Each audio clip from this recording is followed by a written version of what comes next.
Buenos días, hoy vamos a hablar de tumores de células germinales. Vamos a empezar con este caso clínico. Es un hombre de 45 años, sordo-mudo, que tiene 2 meses de evolución de cefalea y vómito. La mamá estaba muy preocupada porque el paciente, a pesar pues, de su discapacidad, era completamente independiente hasta que empezó con estos síntomas que lo han llevado pues, a la incapacidad. Esta es la imagen de tomografía que se le hace al paciente, que nos muestra una lesión redondeada ubicada predominantemente en la región pineal, y se le realiza esta imagen de resonancia. Vemos una imagen ISO intensa con respecto a la sustancia gris en el T1, y esta es una secuencia en T2. Esta es la imagen del medio con la captación del medio de contraste, que muestra una captación homogénea de toda la lesión. Bueno, entonces estos son los exámenes que traía este paciente. Se le practicó en otra institución una derivación externa como medida urgente porque llegó con un síndrome de hipertensión intracraneana, y los exámenes que nos traía ya en la remisión eran estos que les muestro acá: un hemograma dentro de lo normal, un líquido cefalorraquídeo con estas características y unos marcadores que son estos que vemos acá en la charla. Entonces vamos a ver qué marcadores deberíamos pedirle y cómo deberíamos interpretarlos en este tipo de pacientes. Bueno, los tumores de células germinales intracraneales se consideran tumores de células germinales extragonadales cuando no hay evidencia de lesión testicular o ovarios, porque pues obviamente este es su origen. Son tumores que se localizan de manera predominante en la línea media, y la localización va a variar de acuerdo a la edad.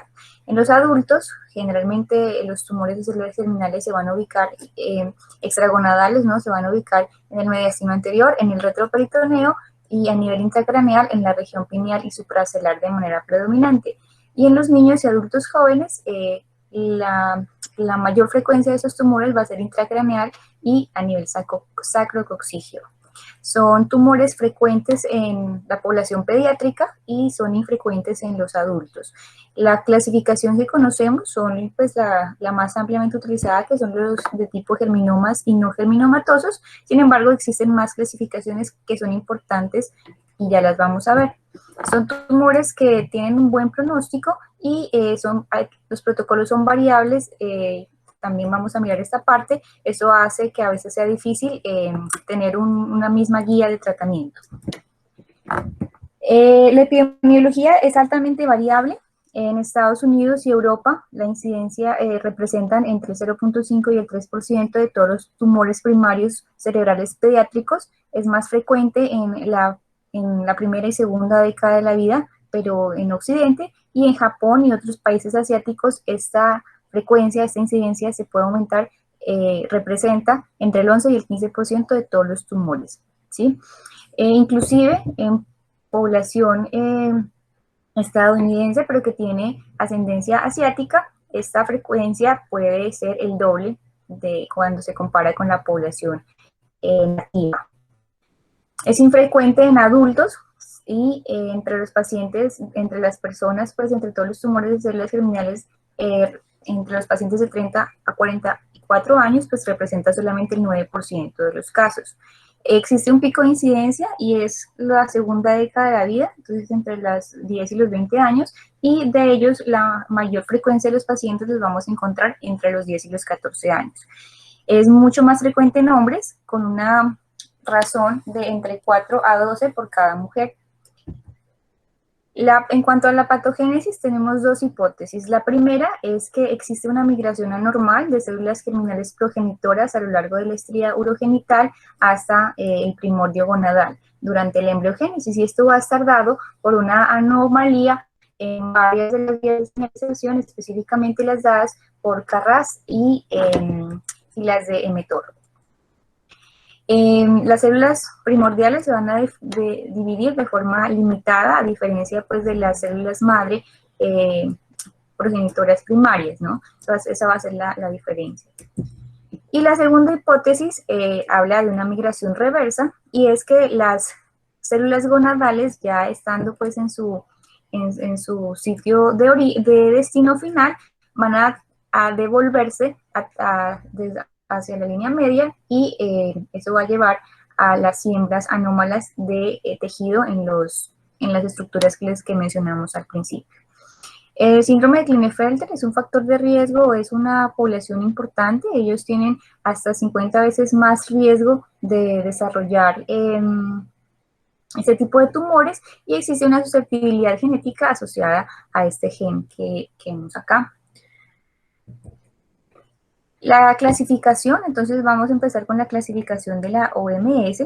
Los clasificamos por esta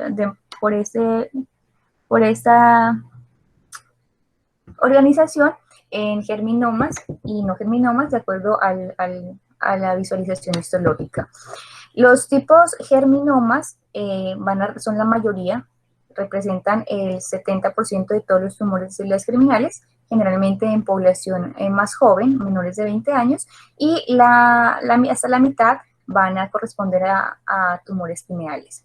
Entre los tumores de células germinales no germinomatosos vamos a encontrar esta amplia mayoría que vemos acá: los carcinomas embrionarios, el tumor de sarcodillol o de seno endodérmico, el coriocarcinoma, el teratoma, que puede ser inmaduro, maduro o con transformación maligna, y tumores mixtos, que pueden incluir cualquiera de estos que mencioné previamente.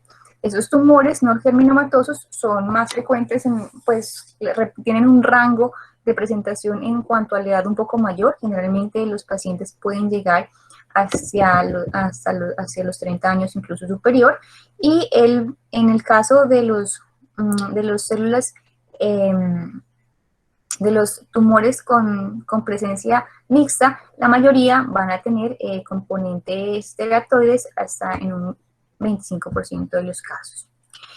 Esa es la clasificación de la OMS. Tenemos esta otra clasificación que los clasifica en secretores y no secretores, dependiendo de si hay presencia de alfa-fetoproteína o beta-HCG aumentada en sangre y en líquido cefalorraquídeo. Generalmente los tumores secretores son más agresivos y tienen peor pronóstico que los tumores de células germinales no secretores. Por definición, entonces vamos a encontrar que los germinomas van a ser los tipos germinomatosos o germinomas, no van a ser secretores de estos dos marcadores, ni en líquido cefalorraquídeo ni en sangre o en suero, ¿sí? Sin embargo, va a haber un subtipo específico de germinoma, que son los que tienen residuos o que tienen partes de sitio de trofoblasto, que pueden tener secreción de beta-HCG, pero nunca secreción o aumento de la alfa-fetoproteína, ¿sí? Esa va a ser la diferencia con los tipos no germinomatosos, que en general van a tener pues un aumento o un incremento en estos marcadores. Entonces, esta diapositiva que les traigo acá es para continuar con la clasificación, que aparte de los marcadores séricos o los marcadores tumorales, vamos a tener en cuenta la inmunistoquímica, y es a través de estos dos ítems. Este marcador, que es la fosfatasa alcalina. Los tumores de células germinales los vamos a clasificar de acuerdo a la secreción de las hormonas, pues de acuerdo a la secreción de los marcadores tumorales que produzcan. Estos son la beta-HCG y la alfa-fetoproteína. Generalmente los tipos germinomatosos no van a secretar alfa-fetoproteína, y algunos que tienen, y que son la minoría, y que tienen tejido sin sitio trofoblasto presente, pueden tener secreciones de beta-HCG. ¿Sí? Los germinomas puros no van a tener por definición ninguna de estas dos marcadores tumorales. Y además de ello, vamos a necesitar, esto va a ser medido en suero y en líquido cefalorraquídeo. Y además de ello, vamos a tener los marcadores de inmunohistoquímica, pues en el tejido, no de la biopsia, a través pues de la tinción de este primer marcador, que es el de la fosfatasa alcalina placentaria, y se quita. Bueno, entonces aquí vemos las características de todos los subtipos que vimos previamente. Estas son las características en la histología, generalmente lo que ya dijimos, los tipos germinomas o germinomatosos puros van a corresponder a esos tumores que no van a tener esa presencia de esos marcadores en líquido cefalorraquídeo suero, y en la histología lo que vamos a ver es esto, células grandes, poligonales separadas, y excepto aquellos que tienen tejido de sincito trofoblasto, pues pueden tener la expresión de beta-HCG. Generalmente los tumores de células germinales mixtos pueden incluir tejido tanto de tipo germinoma como enogerminoma, ¿sí? Y es importante tener en cuenta que a veces cuando hay biopsias muy pequeñas, el tejido puede incluir solamente necrosis, hemorragia. Si son tejidos mixtos, como en este caso, podría incluir solamente algún tipo de tumor y llevarnos a un error diagnóstico, que ya vamos a ver que eso se puede solucionar. En el caso de que haya una discordancia entre la presencia de los marcadores tumorales y la biopsia, pues la recomendación es que se tome el peor escenario para indicar el tratamiento. Bueno, estos son los marcadores para los germinomas, la inmunohistoquímica que deberíamos pedir, y pues la presencia de teratomas que, como ya dijimos, pueden presentar este tipo de esta división, los maduros generalmente más benignos, inmaduros y con transformación maligna.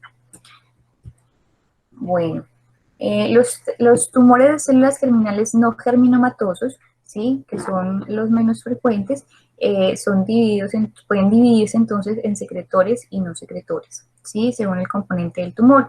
Ya vimos que los tipos germinomatosos pueden secretar algunas veces solamente hormona, la beta-HCG. Sin embargo, los tumores no germinomatosos sí pueden dividirse en secretores y no secretores, ¿sí?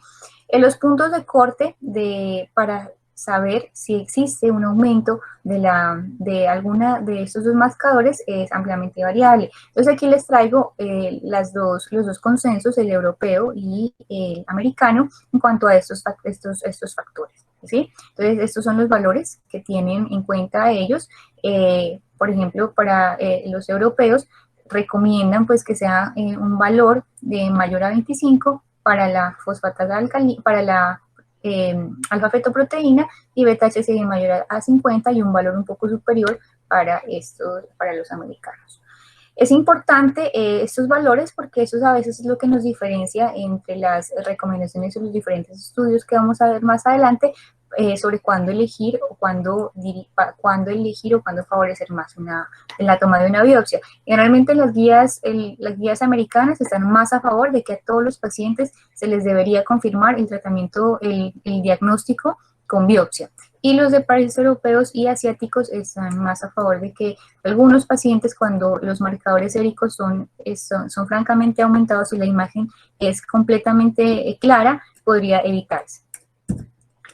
Bueno, esa es la clasificación japonesa, es una clasificación que lleva más de 20 años, sin embargo es útil, y es que ellos dividen los germinomas en buen pronóstico o mal pronóstico, de acuerdo a la sobrevida de 5 años. Los tumores de las germinales de buen pronóstico tienen una sobrevida superior al 90% con radioterapia. Van a nacer estos dos, los germinomas puros y los teratomas maduros. Los tumores de mal pronóstico, una sobrevida inferior al 40% en ese periodo de tiempo, van a ser estos que menciono acá: carcinoma, tumor de saco de Yolk, carcinoma embrionario y los tumores de células germinales no germinomatosos mixtos, que tienen cualquiera de esos tres componentes que menciono en estos mismos de mal pronóstico.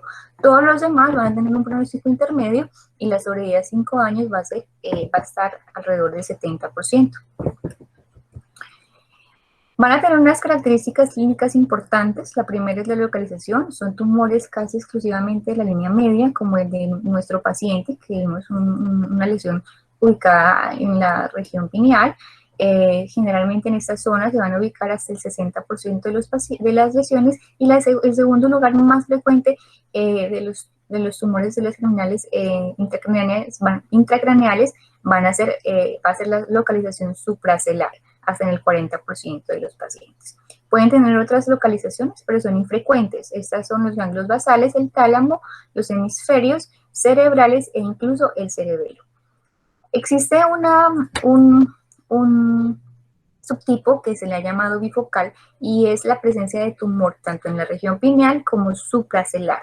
Este tumor, este componente bifocal está presente en el 10% de los pacientes y generalmente corresponde al tipo germinomatoso puro. También podemos encontrar en un mismo paciente tumores múltiples y esto va a ser más frecuente o con más frecuencia se va a presentar de manera periventricular y bifocales pues también, ambos en esta misma frecuencia del 10%. Los síntomas pues van a estar asociados al componente que esté afectando la masa. Generalmente el más común va a ser el deterioro visual y de los campos visuales en 90% de los casos y estos signos asociados pues al componente pineal. En el caso de las lesiones supracelares va a ser más frecuente las endocrinopatías. Entonces aquí vemos, ese es un caso, es nuestro caso, pues el que les traje al principio, la hidrocefalia obstructiva, por la obstrucción del acueducto va a estar presente hasta en el 25% de los pacientes con cualquiera de los síntomas que eso puede conllevar. El Parinaud hasta en la mitad de ellos y las endocrinopatías pueden ser infrecuentes cuando hay diseminación a través, pues, leptomeningia podría presentarse, pero es en general infrecuente, a diferencia de cuando tenemos una localización supracelular, pues que el efecto compresivo de esta lesión nos puede presentar cualquier trastorno hipotalámico o pituitario, además del compromiso óptico por la compresión que se genera en el quiasma. El tiempo desde la presencia del primer síntoma al diagnóstico pues va a depender, ¿no?, de la velocidad del crecimiento y en general ese tiempo es mayor en los germinomas que en los tipos no germinomatosos. Para todos la mediana del diagnóstico va a ser desde unos pocos meses hasta los 3 años y eso se va a asociar también a la agresividad y al pronóstico. El diagnóstico diferencial para este tipo de tumores pues van a ser todas las lesiones pues, que se localicen en estas zonas, los adenomas hipoficiarios, craniofaringioma, quistes aracnoideos, gliomas de bajo grado sobre todo, meningiomas y metástasis.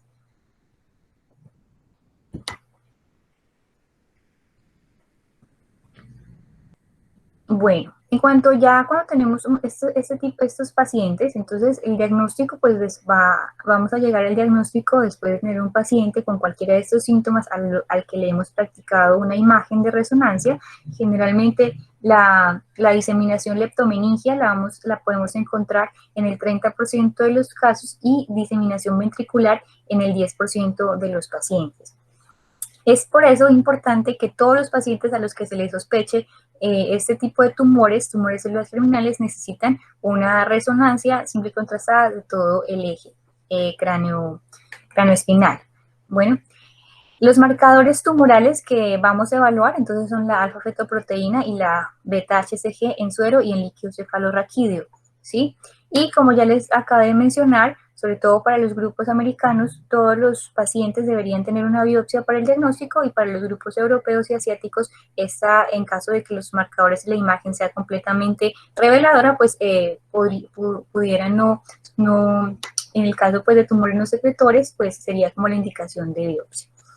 La citología líquido cefalorraquídeo se debe hacer en todos los pacientes, debe ser lumbar, en caso de no poderse realizar por alguna contraindicación, la líquido cefalorraquídeo ventricular o el que tomamos en el caso de tener que hacer una derivación externa, pues tiene menos rendimiento y no está indicado, porque lo que necesitamos ver es precisamente que haya diseminación o que haya presencia de metástasis distal en el sistema nervioso, en este caso a nivel del eje espinal. Si tenemos una citología líquido cefalorraquídeo positivo, pues hablamos de que estamos ante la presencia de una enfermedad metastásica y por lo tanto el tratamiento debe ser sistémico, en este caso la radioterapia pues debería incluir todo el eje del cráneo hasta la columna. En general, cuando tenemos una enfermedad bifocal, como ya lo vimos, si tenemos una presencia de un tumor tanto en el área pineal como en el área también hipoficiario, pues hablamos de una supracelular, perdón, de una enfermedad localizada. Sería como el único ítem a tener en cuenta. Y es importante la estadificación completa al momento del diagnóstico porque eso nos va a permitir saber qué tan agresivos vamos a hacer con el tratamiento. La imagen de elección, obviamente, pues la tomografía va a ser importante porque nos puede mostrar una lesión tumoral que nos va a guiar en el tratamiento y la imagen de elección pues va a ser la resonancia. ¿Sí? Como ya dijimos, vamos a solicitar una resonancia de todo el eje cráneo-espinal porque vamos a identificar la extensión de la enfermedad. Es difícil, va a ser difícil definir el subtipo histológico, por supuesto, a través de las imágenes, pero sí pueden haber algunas pistas en cuanto a qué tipo de tumor estamos viendo. Los tumores de los germinales van a tener una característica y es que van a ser isointensos o levemente hipointensos en el T1, como vemos acá, van a tender a ser hiperintensos en el T2 y van a captar homogéneamente al medio de contraste, como vemos en estas dos imágenes. Bueno. Algunas características que nos sugieren que no sea un tipo germinomatoso como el que vimos, sino un tipo no germinomatoso, va a ser la presencia de sangre, grasa o proteínas o un componente más heterogéneo en las secuencias de T1 y eso lo va a mostrar como una lesión más hiperintensa. Asimismo, la presencia de quistes. Los teratomas van a tender a ser un poco más homogéneos, pero van a tener un componente quístico un poco más marcado y pueden tener edema circundante, a diferencia de las otras lesiones de germinales. Y en general, pues va a ser difícil diferenciar o que no hay un signo patognomónico que nos diga que puede ser o no qué tipo de tumor de células germinales no germinomatoso tenemos al frente. En cuanto a los marcadores tumorales, entonces eso va a ser importante porque en el caso de que no tengamos, de que estemos al frente de un tipo germinomatoso o germinal, cuando no tenemos secreción de estos marcadores, pues estos van a ser asociados con mejor pronóstico y van a necesitar una terapia menos intensa, menos intensiva, ¿no?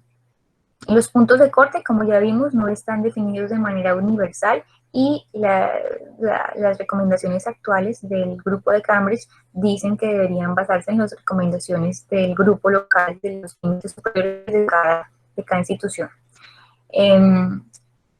La alfa-fetoproteína y la beta-HCG nos van a ayudar en la distinción, ¿no?, de qué tumor tenemos al frente y el diagnóstico definitivo, como ya dijimos, pues sin lugar a dudas va a estar dado después por la evaluación histológica. La medición del líquido cefalorraquídeo, la medición de los marcadores en el líquido cefalorraquídeo va a ser mucho más sensible en el suero y por supuesto debería hacerse pues a nivel lumbar. Estas son ya las características que vamos a tener, ¿no? Entonces los marcadores tumorales, vamos a encontrar entonces que si tenemos una alfa-fetoproteína incrementada, definitivamente estamos hablando de un tumor de células germinales no germinomatoso, ¿sí? Y para ese tipo de tumores, pues vamos a necesitar la histología para definir el pronóstico y la biología tumoral de esa lesión. Si tenemos, por ejemplo, alguna discordancia, lo que ya habíamos visto, un aumento de la beta-HCG y una por encima de 50 generalmente, y una alfa-fetoproteína normal, vamos a necesitar una biopsia. En este caso lo que vamos a diferenciar es un germinoma secretor de beta-HCG de un tumor de células germinales no germinomatoso, como puede ser un coriocarcinoma o un teratoma inmaduro. Eso sería como un ejemplo, ¿sí? De que pues obviamente no todos los de que existe ese subtipo de tumores germinales que pueden secretar beta-HCG, que es el único marcador. Por otro lado, cuando tenemos tumores no secretores, entonces vamos a hablar de estos dos, de un germinoma puro o de un teratoma maduro. Ambos tienen buen pronóstico, sí, eso es como lo único. Y la literatura refiere que es un poco más fácil diferenciarlos, un poco más asequible diferenciarlo de cualquiera de estas otras diagnósticos, ¿no? Que son como los diagnósticos diferenciales. Sin embargo, la paleta pues, de diagnósticos es amplio y por eso es como la la recomendación de los grupos americanos que si existe alguna duda diagnóstica mayor, pues deberían inclusive, a pesar de las recomendaciones de los europeos, pues someterse a biopsia, porque precisamente los diagnósticos diferenciales son amplios.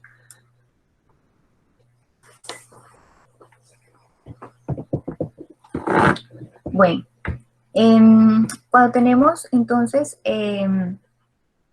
una discordancia en cuanto a los marcadores y a la presencia y a los hallazgos en histología, vamos a tomar el peor escenario, ¿sí? En el caso de que tuviéramos este hallazgo, por ejemplo, ¿sí? Una alfa-fetoproteína mayor a 10, esto quiere decir que para algunos tipos de tumores pueden corresponderse a un teratoma inmaduro, ¿sí? Según la tablita que les mostré al inicio, o puede que ese tumor contenga elementos del seno endodérmico, y si para este paciente la biopsia está contraindicada, pues el aumento de una alfa-fetoproteína nos va a indicar que posiblemente ese tumor vaya a corresponder a un teratoma de células germinales no germinómatos, o sea, el peor de los escenarios, ¿sí? Bueno, es importante tener en cuenta que además de la clasificación y de decirnos que un tumor, un tipo de tumor es un poco más benigno que otros, estos marcadores también nos van a servir como marcadores pronósticos, ¿sí? Para la población americana, este fue un estudio que salió en el año 2017, esta medición de la alfa-fetoproteína en población pediátrica mayor a 1000 se asocia a un pobre pronóstico en cuanto a sobrevida libre de enfermedad a 5 años, ¿sí?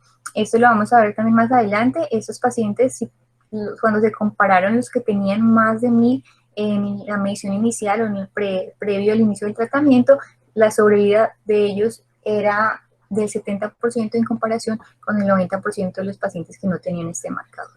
Para los europeos, este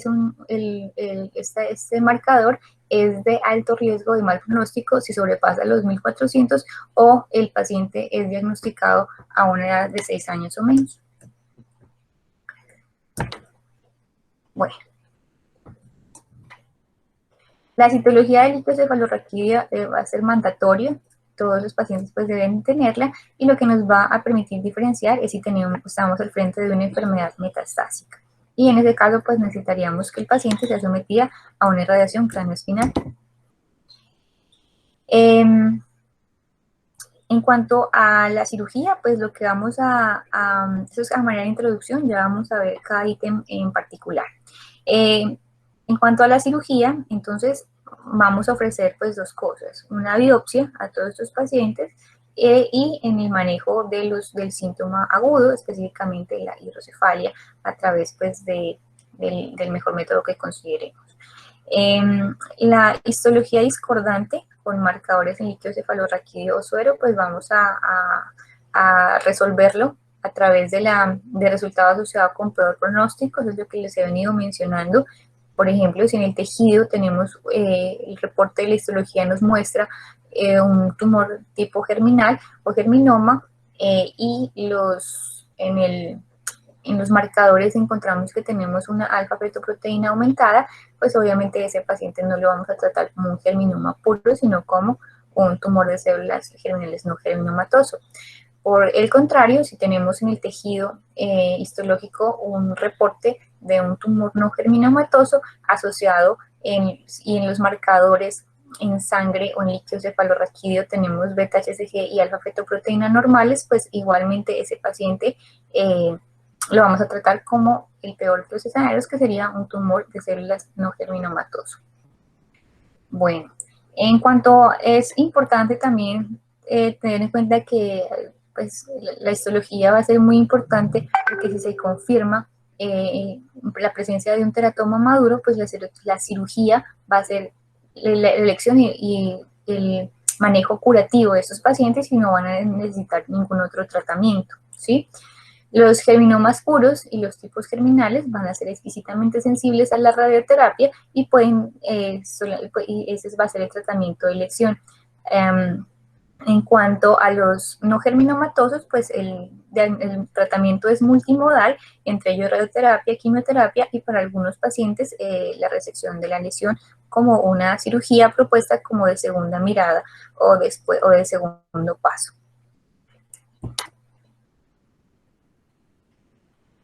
Bueno. Vamos entonces a empezar por cada uno de los tumores o por cada una de las lesiones para ya enfocarnos en el tratamiento. Cuando tenemos entonces, cuando estamos al frente de un diagnóstico claro de un paciente con, con una lesión germinal o un germinoma puro y es localizado, o sea, es único, la radioterapia va a ser muy importante o va a ser el tratamiento de elección, va a implicar una sobrevida libre de enfermedad a largo plazo mayor al 90%. De manera histórica, estos pacientes eran llevados a radioterapia craneoespinal, ¿sí? Con estas dosis y posteriormente una dosis a nivel del lecho tumoral para completar estas dosis que vemos acá. Sin embargo, esto tenía altas tasas de toxicidad y específicamente un compromiso neurocognitivo importante. Esto llevó a que varios grupos hayan planteado la posibilidad de reemplazar la radioterapia craneoespinal por tratamientos más localizados y que implicaran igualmente el mismo pronóstico, ¿sí? Es en ese sentido como estos ya son estudios viejos, sí, pero son en los que se basan. Este estudio del año 2003 fue un estudio de casos que mostró 37 casos en donde se pudo reemplazar de manera exitosa la irradiación craneoespinal por radioterapia holoventricular, obteniéndose resultados similares en cuanto a la falla del tratamiento, la sobrevida libre de enfermedad y la sobrevida global. Entonces, desde ese entonces, ya desde hace más o menos 17 años, hemos reemplazado la radioterapia craneoespinal por la radioterapia holoventricular en este tipo de pacientes y aunque se ha tratado de mejorar la radioterapia por el uso solamente de una radioterapia local, lo que sabemos hasta la fecha, con este último estudio del 2013 y otro del 2017 que no salió acá, pero se lo voy a mostrar más adelante, es que la radioterapia solamente dirigida al lecho tumoral, por lo menos para este tipo de germinomas, no está indicada. Más sí la radioterapia holoventricular, que es la elección específicamente por la falla o la tasa de recaída que presenta, que pueden ser superior al 40%.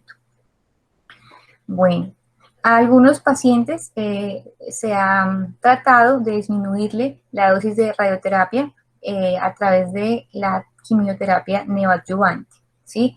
Y se ha visto que en ese subgrupo de pacientes que se ha visto sobre todo con el uso de estos quimioterapéuticos, pues de estos medicamentos quimioterapéuticos, se puede lograr una respuesta parcial y completa cercana al 100%, similar a la encontrada o a la dada por la radioterapia holoventricular.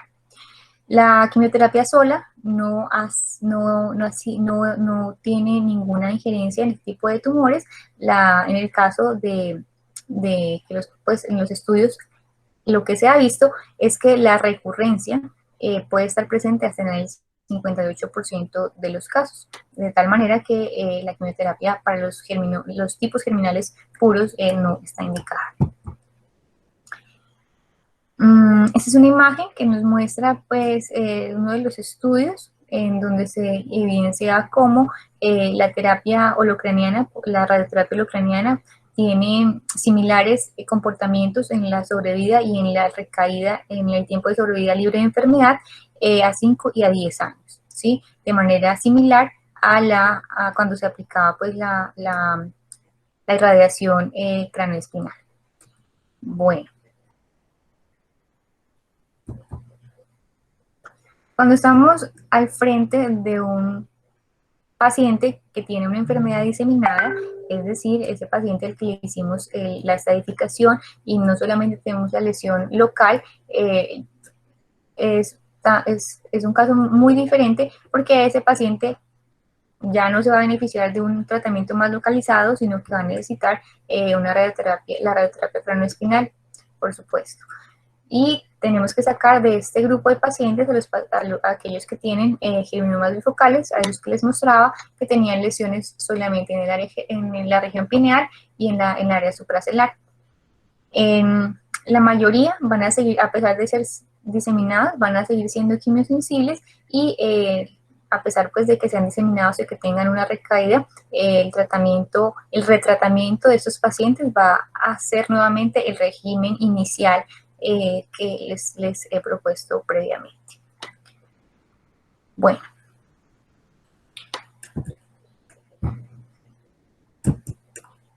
Para el caso ya, entonces, de los tumores de células germinales no germinomatosos, estos tumores van a ser menos frecuentes y van a tener un peor pronóstico, ¿sí? La terapia multimodal va a ser la elección, la quimioterapia neoadyuvante adicionada a la radioterapia y, en algunos casos, alguna tipo de injerencia quirúrgica. Estos pacientes ya no van a tener una sobrevida, como ya dijimos, del 90%, sino del 70%, ¿sí? A 5 años. Los tumores de células germinales no germinomatosos van a ser insensibles a la radioterapia sola o a la radioterapia como monoterapia, ¿sí? Y pues en los estudios iniciales se vio o se ha visto que la sobrevida global estimada pues va a ser similar a no ofrecerles nada. Sin embargo, lo que se estimó con estos dos estudios que vemos acá en la bibliografía es que existe un efecto favorecedor de la quimioterapia previa seguido de la radioterapia. Estos pacientes, cuando son tratados de esta manera, la sobrevida global a 5 años va a estar aumentada hasta en un 70%, ¿sí? Entonces, ese va a ser el tratamiento de elección cuando tenemos este tipo de tumores y la lesión es focal. De todas maneras, el tratamiento que se ha propuesto para estos pacientes es, dada pues la mayor agresividad y la mayor frecuencia de compromiso metastásico, es la radioterapia craneoespinal completa, ¿sí? Estas son las dosis que tenemos hasta la fecha. La primera, con lo que vamos a iniciar va a ser con quimioterapia, seguido de radioterapia, ¿sí? A estas dosis, y un refuerzo, esto es como el tratamiento inicial, y el refuerzo tumoral, siempre. Lo que se ha visto, lo que sabemos hasta la fecha, es que la cirugía, al momento del diagnóstico, tratar de hacer una resección completa no va a cambiar los resultados. Pero sí hay un concepto, y es una cirugía que se ha llamado cirugía de segunda mirada o cirugía de la lesión residual después de hacer el tratamiento quirúrgico, de hacerle el tratamiento quimioterapéutico solo o con quimioterapia más radioterapia. Estos pacientes tienen una mejoría o una mejoría en la sobrevida libre de enfermedad y de lesión residual. Solamente el 13% de los pacientes a los que se lleva a una cirugía de segunda mirada tienen lesión residual al año y tienen mejor sobrevida en comparación con los pacientes que no.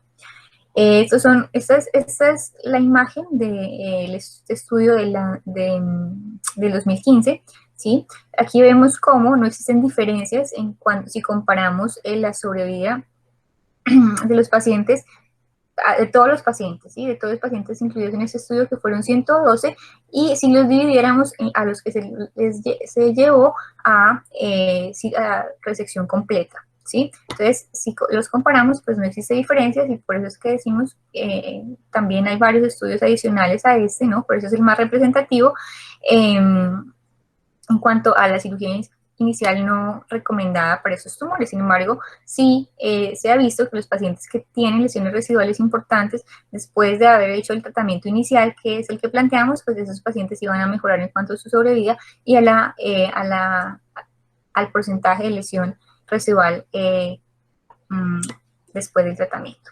En este mismo estudio, en este segundo estudio, que es del 2019 también, americano, es donde se plantea que probablemente los pacientes, además de tener pues los factores que mencionamos. Si tienen estos niveles de alfa-fetoproteína superiores a este nivel, la sobrevida libre de enfermedad pues va a ser muy diferente, mucho más inferior que si se compararan los pacientes que tienen unos niveles de alfa-fetoproteína menores a 1000, el 32 versus el 76%. Bueno, hay algunos grupos también, como los que traigo acá en esta bibliografía, y es que se ha tratado de reducir la dosis de radioterapia en los tumores de células germinales no germinomatosos, sobre todo por la toxicidad nuevamente que plantea, tanto endocrina como nerviosa y neurocognitiva. Sin embargo, los resultados que se han obtenido son mixtos. Si se ofreciera quimioterapia más radioterapia solamente en el sitio de la lesión, como fue este estudio del año 2017, lo que se vio fue que la sobrevida libre de enfermedad no tuvo diferencias mayores a 5 años, puede estar entre el 72 versus el 92%, pero para el grupo poblacional en el que se evaluó, se consideró pues que no había diferencias significativas asociadas, a pesar de que pareciera que el número fuera importante. En ese segundo estudio, que fue un estudio más anterior, del 2015, no encontraron diferencias, ¿sí? Entonces, esta disyuntiva de si reducir o no la dosis de radioterapias en este tipo de patologías todavía está en duda, y la recomendación es que debiera optimizarse de acuerdo al criterio clínico. Sin embargo, no hay una recomendación para indicar radioterapia local para este tipo de tumores. Bueno, entonces, a manera de conclusiones, esos tumores son tumores infrecuentes. Sin embargo, para nuestro caso los vamos a encontrar de manera más predominante en la población pediátrica. El diagnóstico preciso es importante. Vamos a guiarnos en las imágenes, los marcadores tumorales y la biopsia, pues, conforme lo prefiere el grupo americano, pues va a ser indispensable en algunos grupos, o casi todos los grupos. La quimioterapia y la radioterapia va a ser esencial en el tratamiento, y como vimos, la cirugía de segunda mirada pues va a ser la única indicación pues de manejo de resección para los tumores de células germinales no germinomatosos en donde existe una lesión residual después del tratamiento inicial. Bueno, muchas gracias. ¿Alguna pregunta?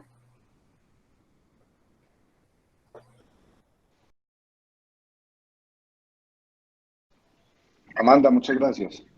Yo tengo una pregunta, a ver si yo entendí bien. La única indicación para yo no hacer biopsia es un tumor que tenga la alfa-fetoproteína elevada y que el acceso quirúrgico sea contraindicado. ¿Estoy en lo cierto o no? Sí, profe, exacto. O sea, cuando no hay manera de hacer la biopsia, pues no hay manera de hacerla, y debería guiarse pues solamente por los marcadores. Pero si tenemos un tumor no secretor, un tumor no secretor, esa sería como para los europeos y los grupos asiáticos la única manera, los no secretores, ¿sí? Para los grupos, los tumores que son secretorios, sí es un poco más difícil, y pues nos quedaríamos sin diagnóstico realmente, porque sí necesitaríamos la biopsia para hacer el diagnóstico. Y en los tumores germinomatosos que son tan sensibles a la radioterapia, ¿la cirugía qué papel juega? No, profe, no, en esos tipos de tumores solamente no tienen, el único papel es en los no germinomatosos. En los germinales no tiene un papel importante, que es el tratamiento oncológico. La biopsia Pues, nomás. la biopsia, sí, señor. La biopsia y la hidrocefalia. ¿Puedo preguntar? Profe, venga, qué pena, Nacho. Sí, adelante. Bueno, también se ha discutido que los pacientes con tumores bifocales o multifocales, sin elevación de las proteínas, pues de los marcadores tumorales, esos pacientes son muy asociados a germinomatosos. Esos pacientes tampoco, pues en muchas ocasiones no necesitan biopsia. O sea, esos pacientes se pueden tratar de una vez. Nacho, Adelante. a ver, una pregunta, Amanda, esta es una patología muy infrecuente, todas todas las publicaciones. ¿Tú sabes desde cuándo se están haciendo estas cirugías en Colombia o cuándo se fue el tumor de la pineal, el primero? El primero, no, profe, no tengo ese dato. Ese dato lo puedes encontrar en una conferencia reciente que yo hice de la historia de la neurocirugía en Antioquia. En Colombia, el primero que se operó genético fue en 1947. Pero, bueno, todo eso era para hacer mención a lo que ha pasado en nuestro medio. Yo he tenido muy buena experiencia con los pacientes tratados con radioterapia.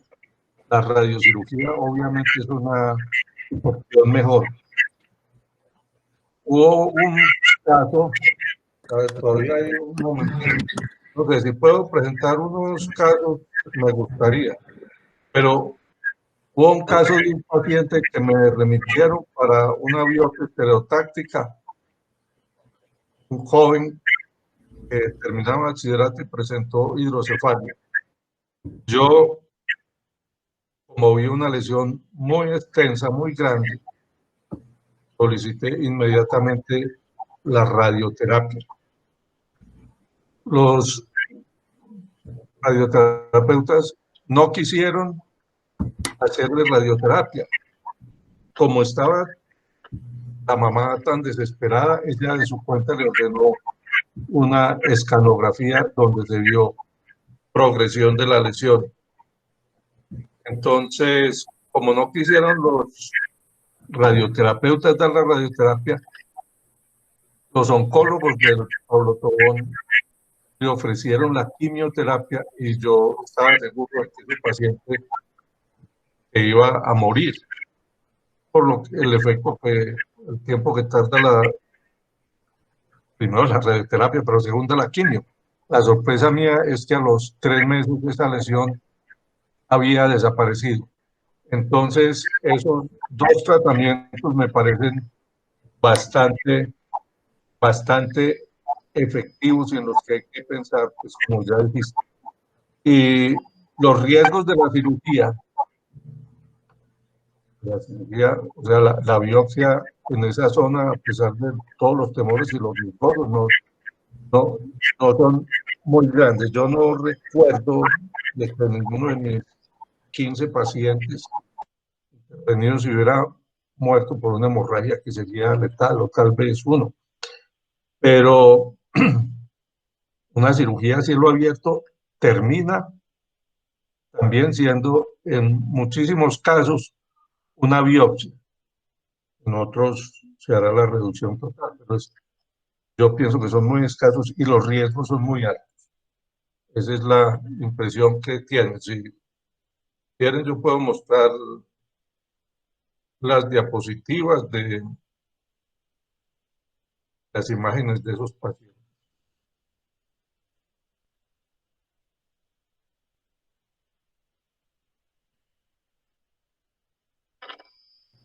Claro, profe, el doctor Ignacio está presentando la charla. ¿Se puede darle en la parte inferior izquierda compartir su pantalla, profe? Vamos a ver toda tu pantalla. Ahí está. Esto te permitirá compartir ahora. Compartir.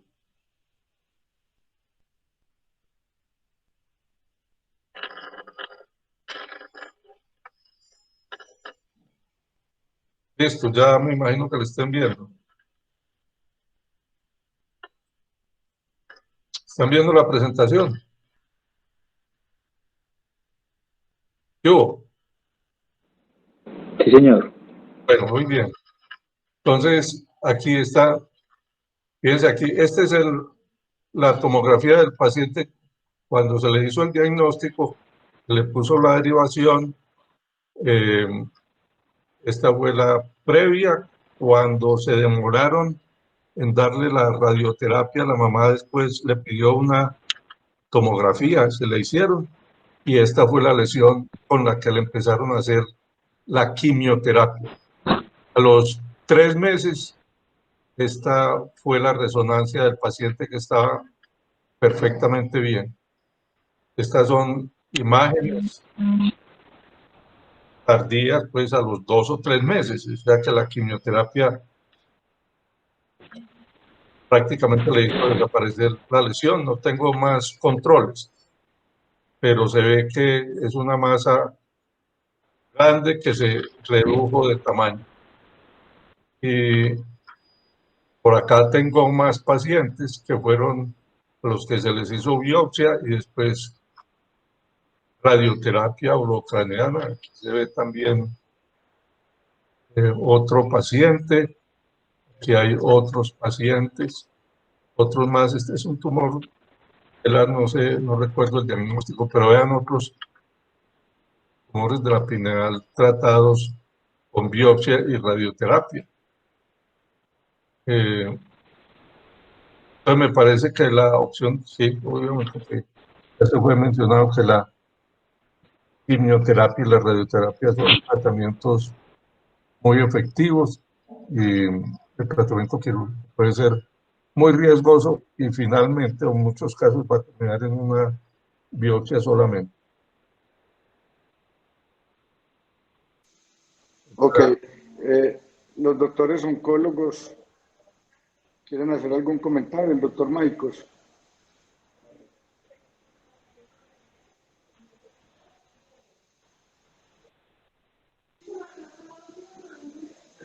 Daniel, Hernán.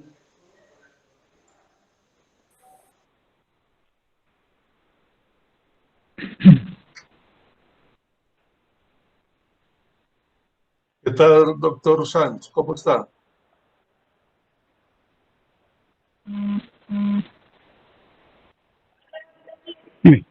Dime. Todo. Aló, Daniel. No. Daniel Londoño. Señor. Hola, profesor.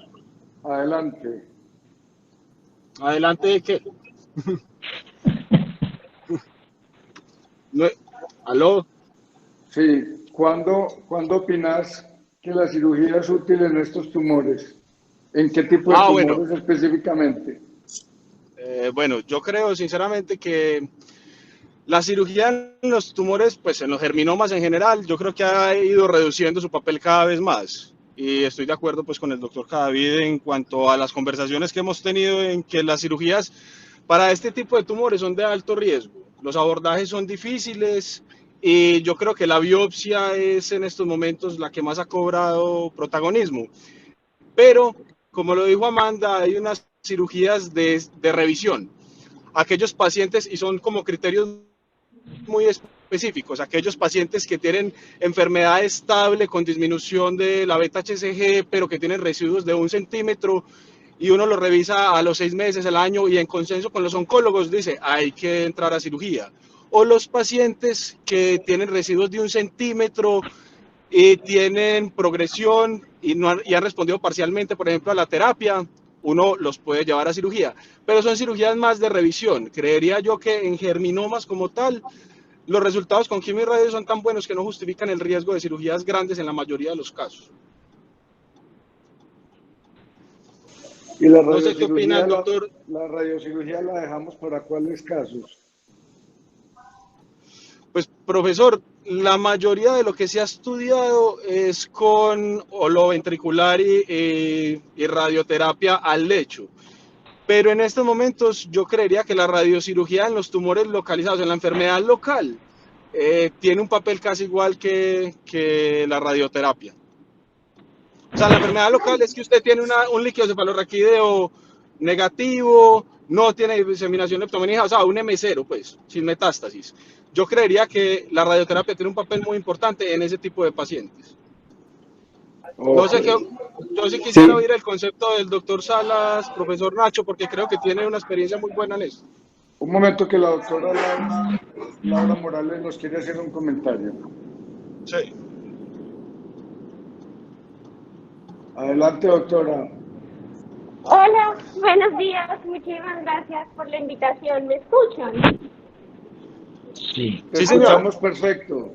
Ah, perfecto, bueno, realmente, por lo menos mi percepción desde la radiocirugía en estos pacientes es que al ser, sobre todo los que son tumores germinales germinomatosos, son tan radiosensibles que realmente es muy raro el caso que haya necesidad de usar dosis ablativas de radiocirugía, porque realmente la complicación de estos pacientes o la dificultad con estos pacientes, tanto los germinomatosos como los germinatosos, son las siembras, el líquido cefalorraquídeo y las recaídas que hacen ya sea a nivel ventricular o espinal, dependiendo de su naturaleza. Entonces, realmente la radiocirugía se ha reservado más que todo en pacientes de reirradiación, en algunos casos, o pacientes que queda un residuo que no es posible llevarlo a un tipo de cirugía de segunda mirada y que realmente quedó ese residuo tumoral, especialmente en los no germinomatosos, y siguen aumentando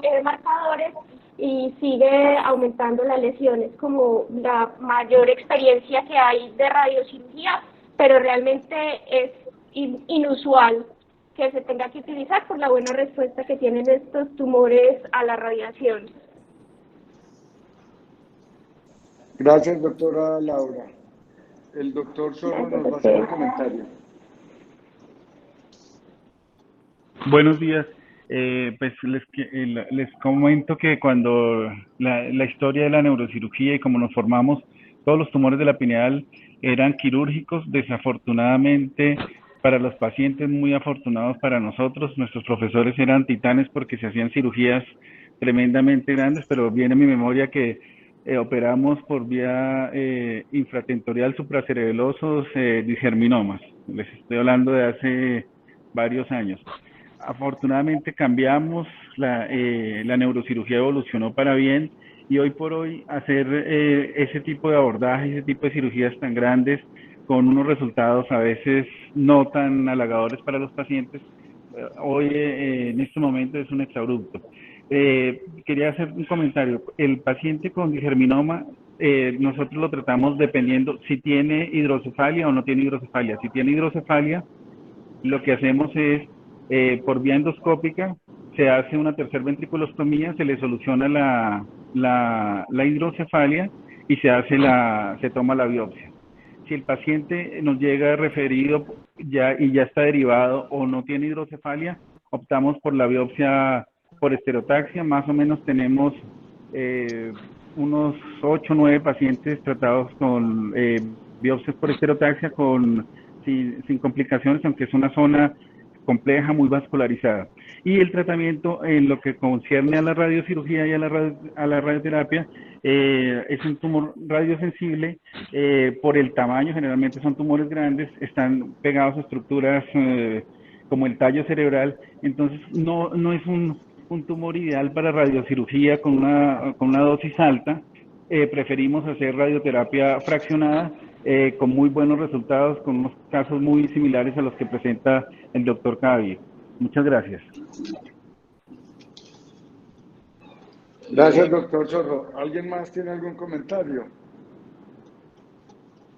Pues yo quiero repetir lo que ya había dicho el doctor Zorro respecto a la utilidad de la derivación por la ventriculocisternostomía. Pero también cuando son tumores benignos, algunos han optado y se puede optar por un tratamiento expectante. Expectante cuando uno ve que el tumor no está creciendo mucho. Yo lo hice algunas veces en presencia de tumores muy pequeños y tuvieron una sobrevida muy larga porque son tumores que no crecen excesivamente.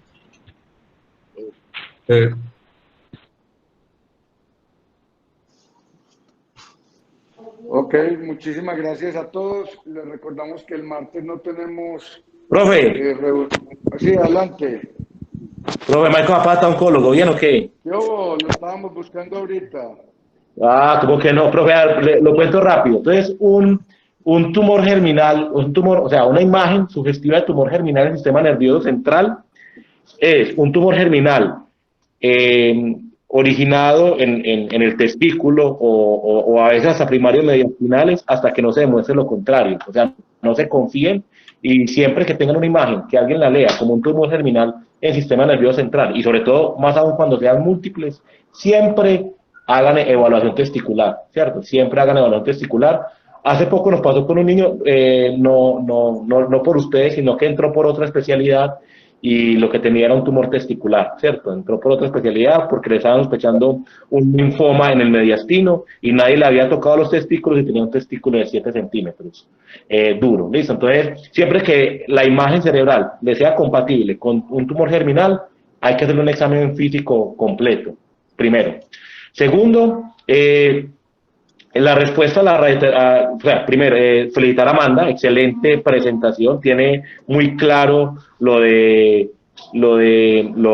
manejo sistémico, créeme que así es, ¿cierto?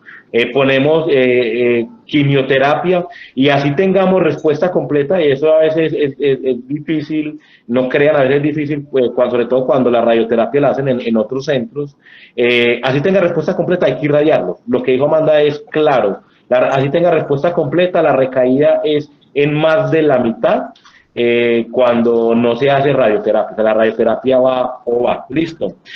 Los esquemas de quimioterapia son los que dijo, se utilizan los mismos de testículo, o sea que los que dijo Amanda, eso es cierto. La cirugía de segunda mirada, lo que dijo Amanda es claro, la idea no es necesariamente restar, sino que a veces es prudente tomar la biopsia. ¿Por qué? Porque sigue habiendo evidencia de enfermedad residual activa, es decir, no necrosis, sino tejido germinal activo, esos pacientes recaen más. Entonces, esa cirugía de segunda mirada a veces es simplemente para tomar una biopsia y confirmar la respuesta.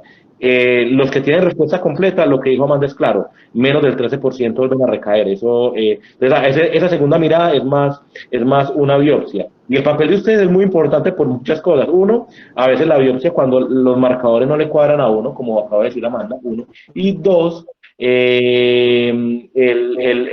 veces la toma de líquido cefalorraquídeo. ¿Por qué? Muchas veces a estos pacientes toca derivarlos por el manejo de la urgencia. Y por ejemplo, a Daniela me ayudó, muchos de los residentes me ayudaron para hacer el seguimiento. Para hacer el seguimiento a la respuesta a la quimioterapia es con punciones lumbares, pues cuando se puede, y cuando no se puede, pues toma de muestra de líquido cefalorraquídeo, y los muchachos me han ayudado mucho cuando hemos tenido pacientes para hacer la vigilancia de los marcadores. De resto, no, excelente.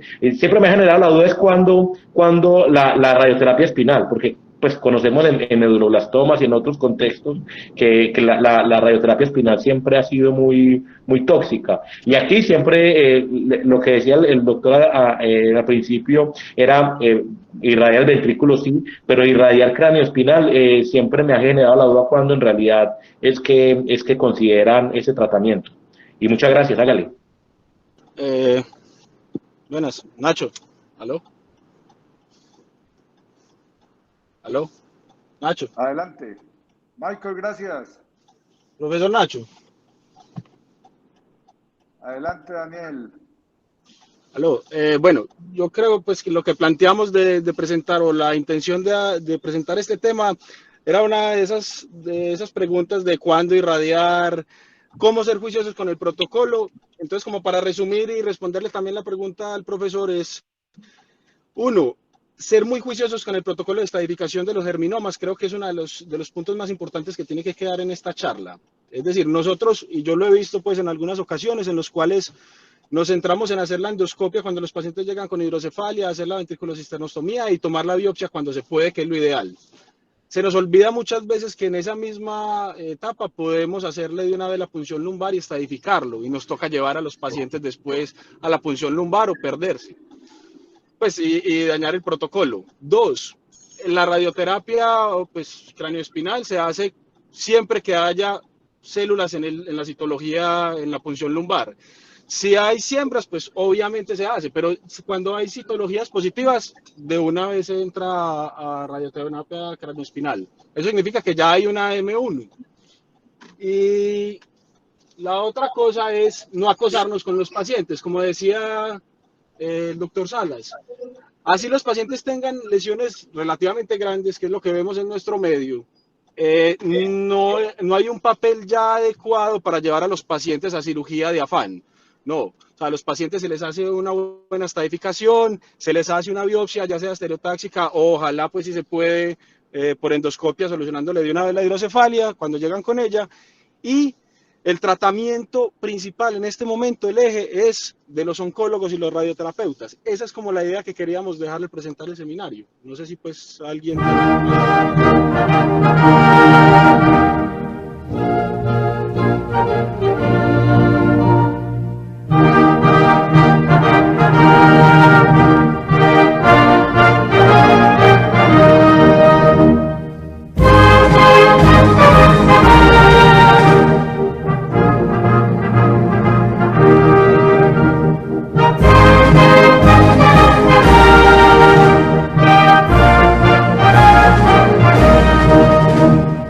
Cantaremos entusiastas a nuestra universidad, alma mater de la raza.